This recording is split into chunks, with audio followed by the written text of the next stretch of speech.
Hello ladies and gentlemen, welcome back to Breaklight Productions. My name is Curtis Lambert and today we're reacting to another Revenge the Fate music video, this time for Kashmir. Let's jump on into it.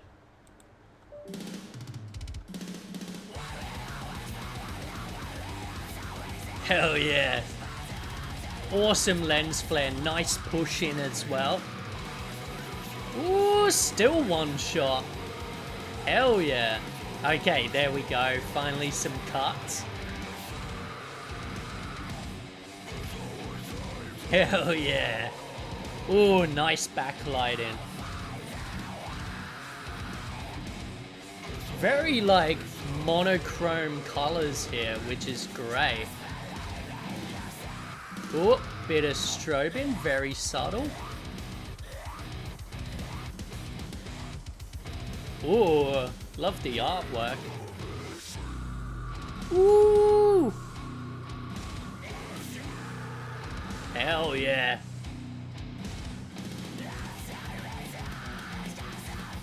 I will say, I don't know if like I'm the only one that finds this, but for me personally, it is so hard to headband when sitting down. I'm like, I need my whole body moving, otherwise it's just my neck. Like I'm used to holding on to a barrier or something, you know.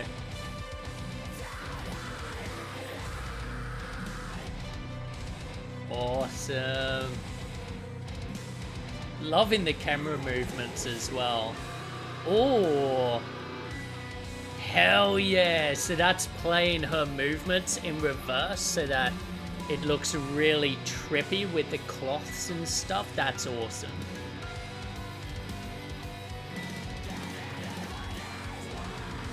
Ooh. God, I need a neck brace for this song.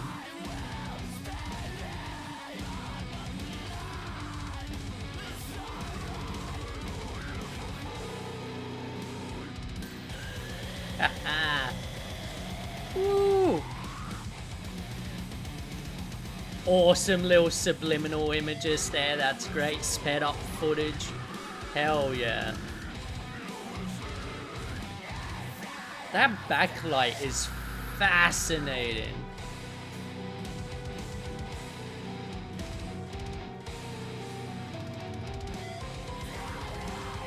Oh, that's so cool. Such a simple effect, and yet it works so well.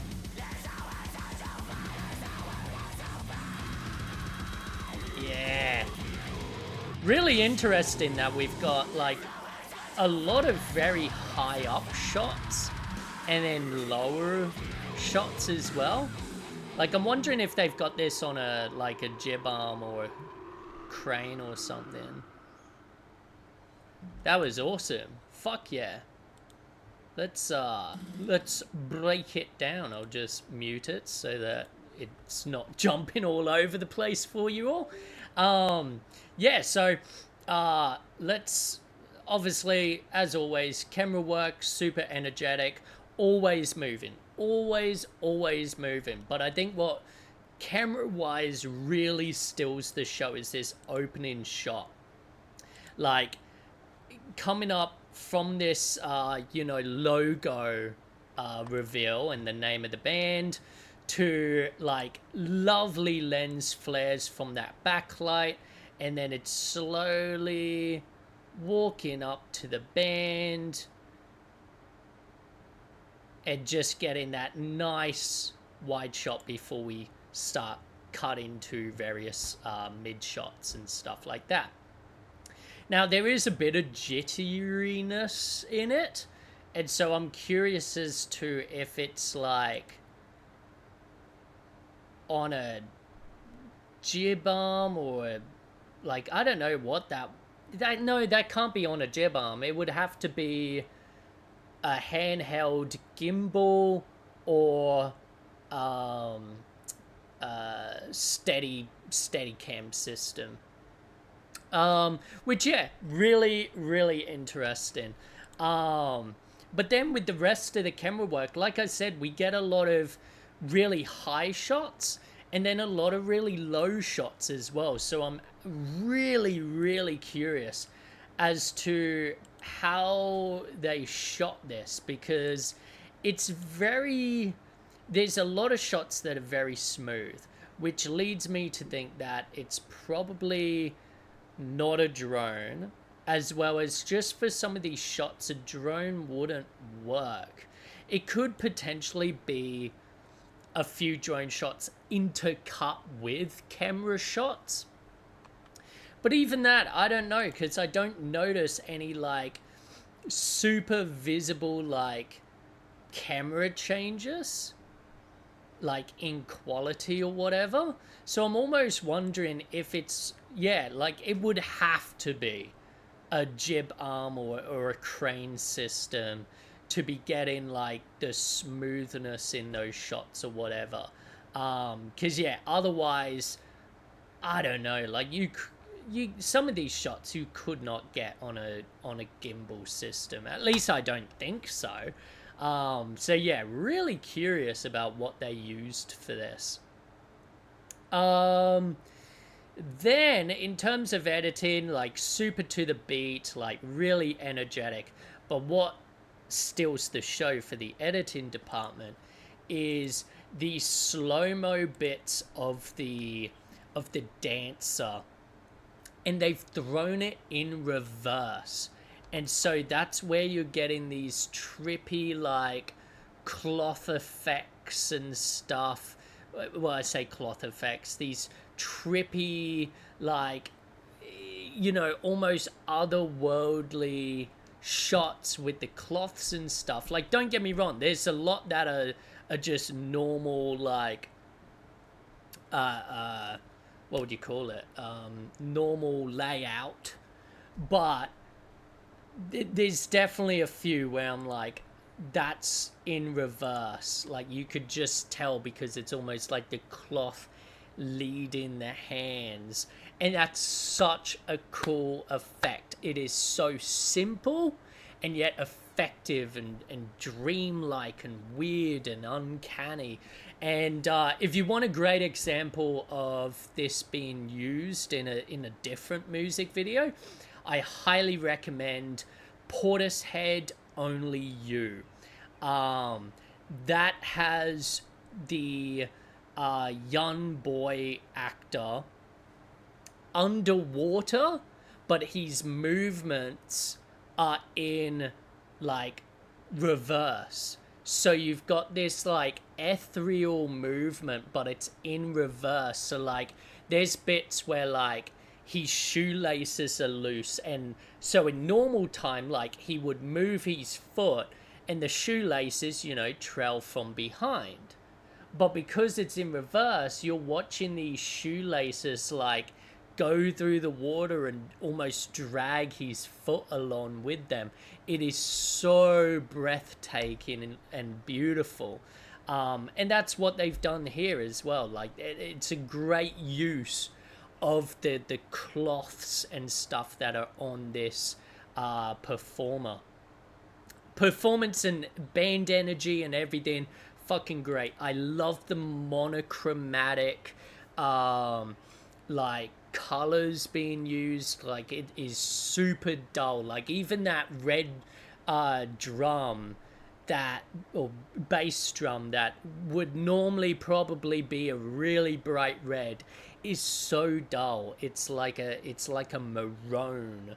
And I love it. It feels gritty and grimy, and it really suits the atmosphere of this industrial place that they're in. Lighting wise, super simple. I'm trying to get to a wide shot here. So I feel like we've got big windows on the left hand side of camera, and a big, I feel like it is an external light. I shouldn't say external. It is a light, a big one in that back corner that's giving you all of those beautiful flares. and glares and just giving you that nice like backlighting, and then they move it for her parts.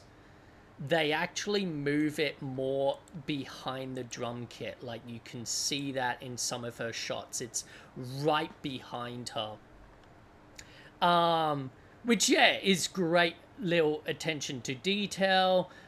Because if it was directly behind the drums for the band shots, you would probably only get a nice like silhouette behind the drummer, and then everyone else it would look meh on.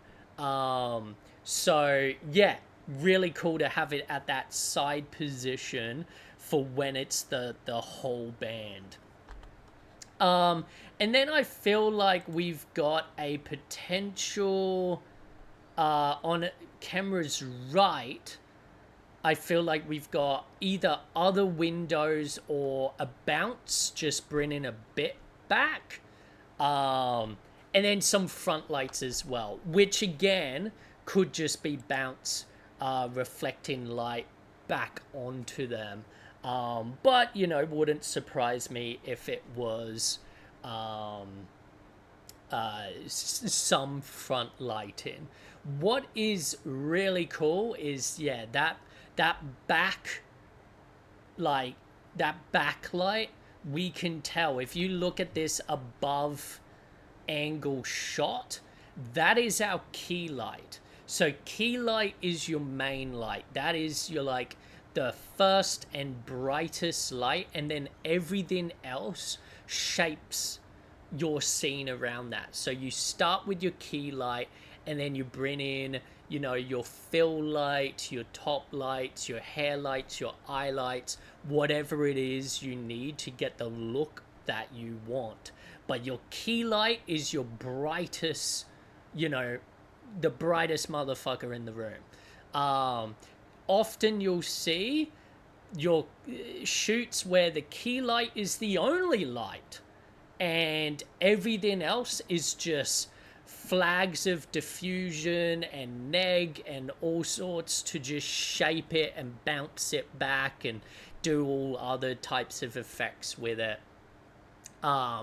That's seen a lot in interviews for documentaries and stuff. Like I've shot with a lot of documentary filmmakers and such, where they will, because often it's like documentaries, they're very like pack light, you know, you got 2 bags to put all your gear in, and your clothes and your personal items and everything else. So like you have to pack as light as possible. And so often with documentary guys, they come on board, like I'll jump on board their projects, and they have 1, maybe 2 lights. They'll set up a key light, and then the rest of their like lighting gear is just bounces and reflectors and negative fill and stuff like that to shape and bounce and like even out the like shadows on the interviewee's face. So yeah, really, really cool to see it sort of being used here. Beg my pardon. What else can we talk about? Love the little subtle subliminals, like the little images that pop up. That's super cool. Again, great little attention to detail. Curious where they got the drawings from. Like, they seem really fucking detailed and cool. Like, I really do love that. Outside of that, I think that's everything. Yeah. Oh yeah, like you know, maybe there's 1 or 2 things I've missed here, but all in all, like I think that's plenty to talk about, and a lot that honestly, like if you watch this music video again after this video, like you'll learn a lot from this music video. Like there's a lot to be shown here about the power of using a backlight as a key light, and how you can then shape and fill the rest of your scene around that key light, but also just get some awesome flares. And there are a ton of beautiful flares in this music video. So yeah, really freaking cool. So yeah, thank you for recommending it. I'll see you in the next one. Ciao.